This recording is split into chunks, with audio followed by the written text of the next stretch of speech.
जय श्री हरि विष्णु, जय श्री कृष्ण। मित्रों, किसी ने क्या खूब कहा है, बड़ा खूबसूरत रिश्ता है मेरा और मेरे प्रभु का। मैं ज्यादा मांगता नहीं और वो कम देते नहीं। नमस्कार प्यारे मित्रों, आपका एक बार फिर से स्वागत है हमारे चैनल अकेला गुमशुदा इंसान पर, जहां आप सुन रहे हैं पवित्र कार्तिक मास में भगवद गीता का महात्म्य। मित्रों, पवित्र कार्तिक मास कहने का अर्थ है कि कार्तिक का यह महीना भगवान श्री हरि विष्णु को अत्यंत ही प्रिय है। पद्म पुराण में वर्णन है कि भगवान विष्णु 4 मास तक योग निद्रा में रहते हैं। आषाढ़ शुक्ल एकादशी को वे निद्रा में जाते हैं, जिसे देवशयनी एकादशी कहते हैं, और कार्तिक शुक्ल एकादशी को वे निद्रा से जागते हैं, जिसे प्रबोधिनी एकादशी या देवूठनी एकादशी कहते हैं। भगवान विष्णु ने स्वयं कहा है कि जो कोई इस पावन मास में मेरे नाम का स्मरण करते हैं, जो कोई भी मेरे प्राणों से भी अति प्रिय भगवद गीता का श्रवण करते हैं, वह अंत समय में मोक्ष को प्राप्त करते हैं, चाहे उसने कितने ही जन्मों तक पाप किए हों। मित्र, भगवान विष्णु की इन्हीं बातों से प्रेरित होकर हम लोग अब तक भगवद गीता का 8 अध्याय सुन चुके हैं, और आज हम आपके लिए लेकर आए हैं भगवद गीता का अध्याय 9, जिसमें हम यह जानेंगे कि वह कौन सा विद्या है जो मनुष्य को परम धाम तक ले जाती है। जब हम अलग अलग देवी देवताओं की पूजा करते हैं तो उससे क्या फायदा या नुकसान होता है? क्या एक पापी भी ईश्वर की भक्ति करके उसे प्राप्त कर सकता है? और मनुष्य जीवन का अंतिम लक्ष्य क्या है? और साथ ही साथ अंत में हम यह भी जानेंगे कि मनुष्य जीवन में गीता के 9वें अध्याय का क्या महत्व है। तो चलिए मित्रों, सुनते हैं भगवद गीता का अध्याय 9।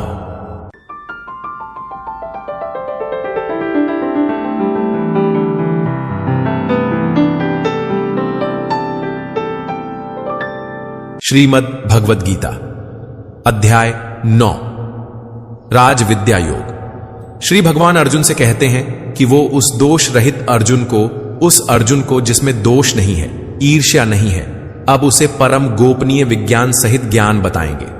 ऐसा ज्ञान जिसको भली भांति जानकर अर्जुन दुख रूपी संसार से मुक्त हो जाएगा। मित्रों, जो कर्म आपको मुक्ति की ओर ले जाएं वो उत्तम है, जो आपको दुनियादारी में और फंसाए वो उत्तम नहीं। ये दुख की बात है, लेकिन सच है। हमारे ज्यादातर काम हमें इस दुनिया की उलझनों में और फंसाते हैं। इसलिए भगवान अब वो ज्ञान बताएंगे जिन्हें जानकर इस दुख रूपी संसार से मुक्ति पाया जा सके। श्री कृष्ण अर्जुन को वो ज्ञान देने वाले हैं जो विज्ञान सहित है, और जो उसको इस दुखी संसार से मुक्त कर देगा। ये विज्ञान सहित ज्ञान यह सभी विद्याओं का राजा है। इससे बड़ी कोई विद्या नहीं है मित्रों। यह विद्या सभी गोपनीयों से भी अति गोपनीय है। यह विद्या परम पवित्र, परम श्रेष्ठ है। यह विद्या अविनाशी परमात्मा का प्रत्यक्ष अनुभव कराने वाला है। श्री भगवान कहते हैं, हे अर्जुन, जिन मनुष्यों का धर्म में श्रद्धा नहीं है वो मनुष्य मुझे कभी प्राप्त नहीं होते हैं। वैसा मनुष्य जन्म मृत्यु रूपी मार्ग से इस संसार में आते जाते रहते हैं। मित्रों, जिन मनुष्यों में धर्म के प्रति, कर्म के प्रति श्रद्धा नहीं है वो कृष्ण को कभी प्राप्त नहीं होते हैं।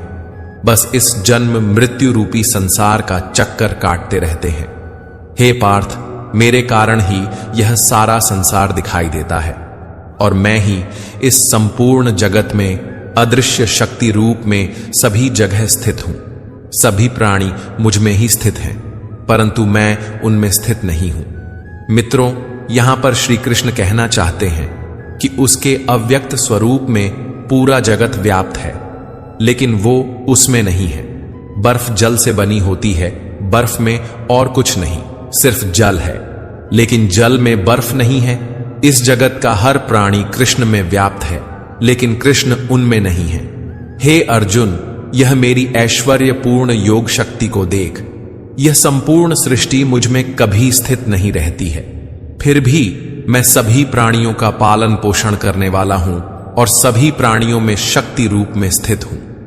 परंतु मेरा आत्मा सभी प्राणियों में स्थित नहीं रहता है, क्योंकि मैं ही सृष्टि का मूल कारण हूं। जिस प्रकार सभी जगह बहने वाली महान वायु सदैव आकाश में स्थित रहती है, उसी प्रकार सभी प्राणी मुझ में स्थित रहते हैं।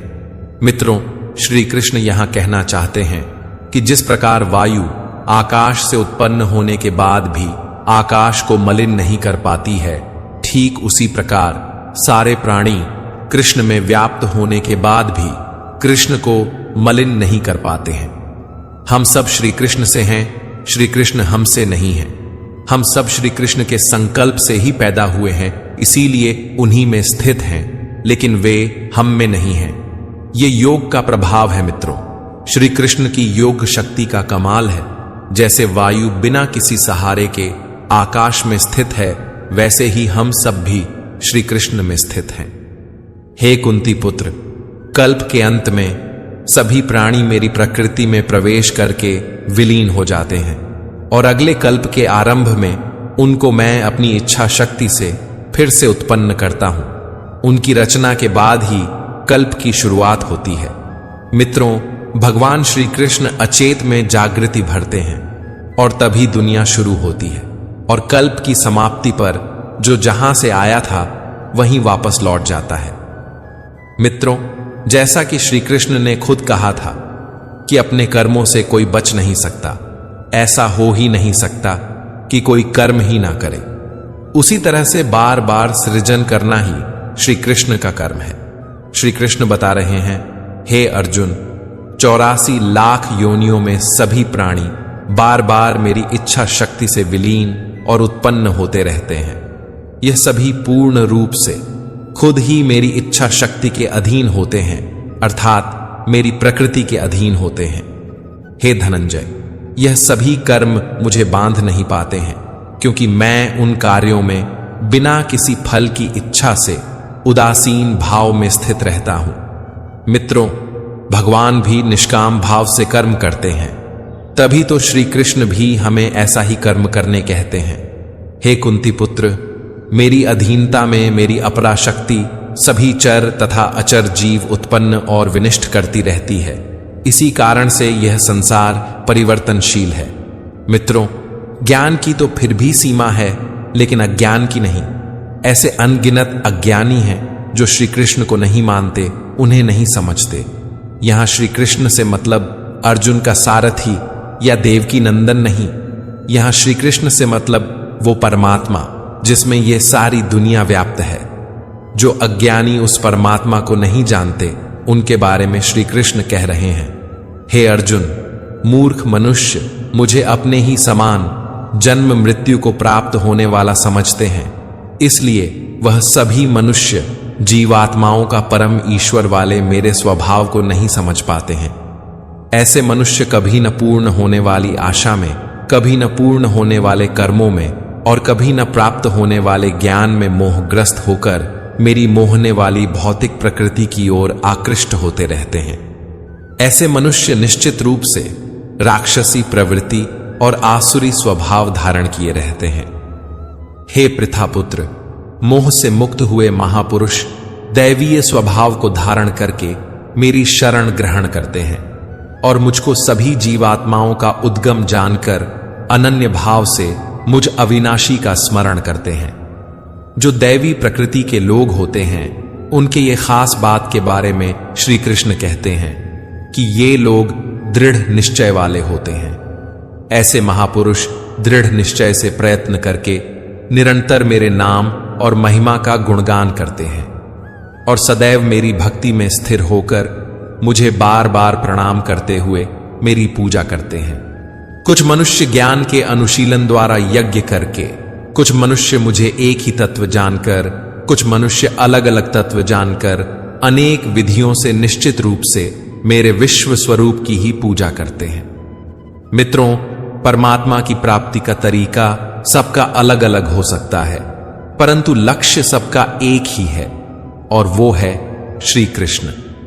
श्री कृष्ण अपने बारे में बताते हुए कहते हैं कि हे अर्जुन, मैं ही वैदिक कर्मकांड को करने वाला हूं, मैं ही यज्ञ हूं, मैं ही पितरों को दिए जाने वाला तर्पण हूं। मैं ही जड़ी बूटी रूप में औषधि हूं, मैं ही मंत्र हूं, मैं ही घृत हूं, मैं ही अग्नि हूं और मैं ही हवन में दी जाने वाली आहुति हूं। इस संपूर्ण ब्रह्मांड का पालन करने वाला पिता मैं ही हूं, मैं ही उत्पन्न करने वाली माता हूं, मैं ही मूल स्रोत दाता हूं, मैं ही इसे धारण करने वाला हूं, मैं ही पवित्र करने वाला ओंकार शब्द हूं, मैं ही ऋग्वेद, सामवेद और यजुर्वेद हूं, मैं ही सभी प्राप्त होने वाला परम लक्ष्य हूं, मैं ही सभी का भरण पोषण करने वाला हूं, मैं ही सभी का स्वामी हूं, मैं ही सभी के अच्छे बुरे कर्मों को देखने वाला हूं, मैं ही सभी का परम धाम हूं, शरण स्थली हूं, मैं ही सभी से प्रेम करने वाला घनिष्ठ मित्र हूं,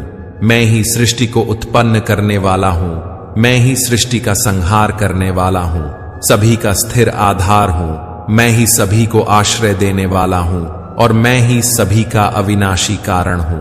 हे अर्जुन, मैं ही सूर्य रूप में तप कर, जल को भाप रूप में रोककर बारिश रूप में उत्पन्न होता हूं, मैं ही निश्चित रूप से अमर तत्व हूं, मैं ही मृत तत्व हूं, मैं ही सत्य रूप में तत्व हूं और मैं ही असत्य रूप में पदार्थ हूं। मित्रों, आदि अंत ये पूरा अनंत हर क्रिया का कारण श्री कृष्ण ही है, जो मनुष्य तीनों वेदों के अनुसार यज्ञों के द्वारा मेरी पूजा करके सभी पापों से पवित्र होकर स्वर्ग लोकों की प्राप्ति के लिए प्रार्थना करते हैं, वह मनुष्य अपने पुण्यों के फल स्वरूप स्वर्ग लोक को प्राप्त होकर स्वर्ग में दैवी देवताओं वाले सुखों को भोगते हैं।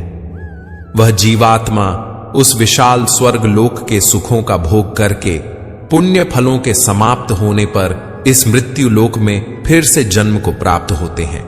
इस प्रकार तीनों वेदों के सिद्धांतों का पालन करके सांसारिक सुख की कामना वाले मनुष्य बार बार जन्म और मृत्यु को प्राप्त होते रहते हैं। जो मनुष्य एकमात्र मुझे लक्ष्य मानकर अनन्य भाव से मेरा ही स्मरण करते हुए कर्तव्य कर्म द्वारा पूजा करते हैं, जो सदैव निरंतर मेरी भक्ति में लीन रहते हैं, उस मनुष्य की सभी आवश्यकताएं और सुरक्षा की जिम्मेदारी मैं स्वयं निभाता हूं। हे कुंती पुत्र, जो भी मनुष्य श्रद्धापूर्वक भक्ति भाव से अन्य देवी देवताओं को पूजा करते हैं, वह भी निश्चित रूप से मेरी ही पूजा करते हैं, किंतु उनका वह पूजा करना अज्ञानतापूर्ण और त्रुटिपूर्ण होता है, क्योंकि अज्ञानता के कारण वैसे मनुष्य मुझे उस प्रकार से नहीं भज पाते हैं जिससे कि मैं उन्हें प्राप्त हो सकूं। जो दूसरे देवी देवताओं को भजते हैं, असल में वो भी श्री कृष्ण को ही भज रहे हैं, और इसकी वजह है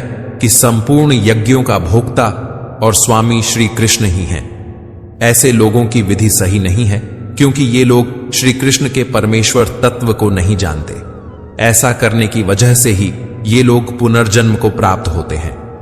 जो मनुष्य देवताओं की पूजा करते हैं, वह देवताओं को प्राप्त होते हैं। जो अपने पूर्वजों की पूजा करते हैं, वह पूर्वजों को प्राप्त होते हैं। जो भूतों की पूजा करते हैं, वह उन भूतों के कुल को प्राप्त होते हैं।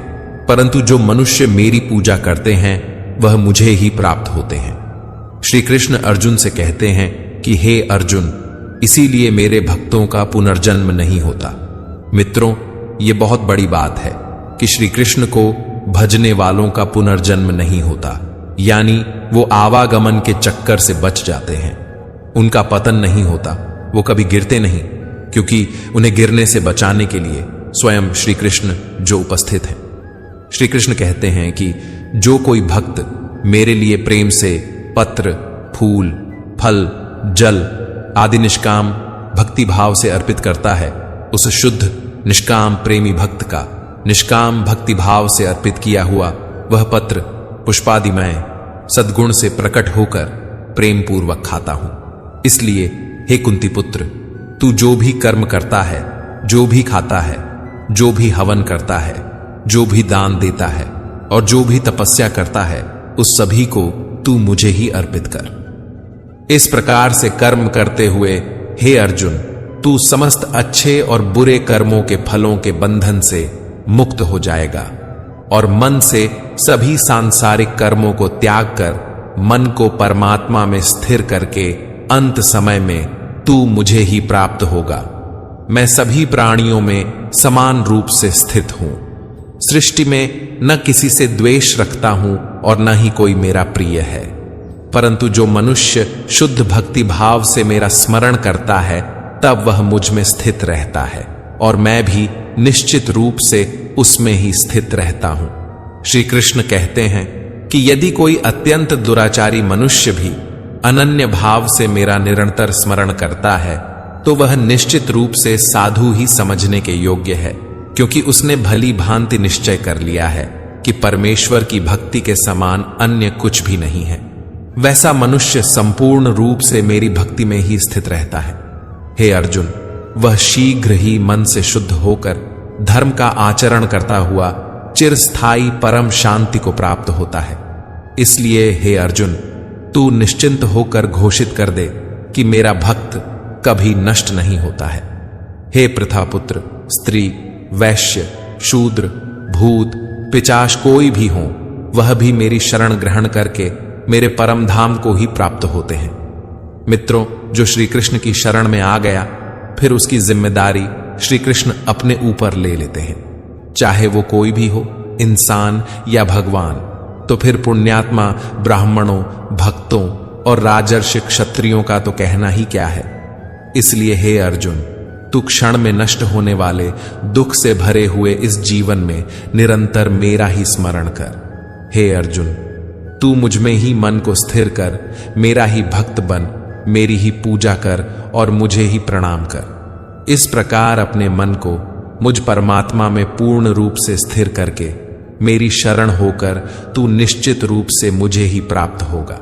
इस प्रकार उपनिषद, ब्रह्म विद्या तथा योग शास्त्र रूप श्रीमद् भगवद गीता के श्री कृष्ण अर्जुन संवाद में राज विद्या योग नाम का 9वां अध्याय संपूर्ण हुआ। मित्रों, पद्म पुराण में भगवद गीता के 9वें अध्याय की महिमा का वर्णन है। आइए उसे सुनते हैं। एक बार माता पार्वती ने भगवान शिव से पूछा कि हे प्रभु, श्रीमद् भगवद गीता के 9वें अध्याय का क्या महत्व है। भगवान शिव बोले, हे पार्वती, श्रीमद् भगवद गीता के 9वें अध्याय की महिमा मैं तुम्हें सुनाता हूं। इसे तुम ध्यान से सुनो। इसे सुनकर तुम्हें परम आनंद की अनुभूति होगी। महादेव जी कहते हैं कि नर्मदा के तट पर माहिष्मती नाम की एक नगरी थी। वहां माधव नाम के एक ब्राह्मण रहते थे जो वेद वेदांगों के तत्वज्ञ और समय समय पर आने वाले अतिथियों के प्रेमी थे। उन्होंने विद्या के द्वारा बहुत धन कमाकर एक महान यज्ञ का अनुष्ठान आरंभ किया। उस यज्ञ में बलि देने के लिए एक बकरा मंगाया गया। जब उसके शरीर की पूजा हो गई तब सबको आश्चर्य में डालते हुए उस बकरे ने हंसकर उच्च स्वर से कहा, ब्राह्मण, इन सब यज्ञों को करके तुम्हें क्या लाभ होने वाला है? इनका फल तो नष्ट हो जाएगा तथा ये जन्म, जरा और मृत्यु के भी कारण है। यह सब करने पर भी मेरी जो वर्तमान दशा है इसे देख लो। बकरे के इस अत्यंत कौतूहलजनक वचन को सुनकर यज्ञ मंडप में रहने वाले सभी लोग बहुत ही विस्मित हुए। तब वे यजमान ब्राह्मण हाथ जोड़कर अपलक नेत्रों से देखते हुए बकरे को प्रणाम करके आदर के साथ पूछने लगे। ब्राह्मण उस बकरे से बोले, आप किस जाति के थे? आपका स्वभाव और आचरण कैसा था तथा जिस कर्म से आपको बकरे की योनि प्राप्त हुई, यह सब मुझे बताइए। बकरा बोला, ब्राह्मण, मैं पूर्व जन्म में ब्राह्मणों के अत्यंत निर्मल कुल में उत्पन्न हुआ था। मैं समस्त यज्ञों का अनुष्ठान करने वाला और वेद विद्या में प्रवीण था।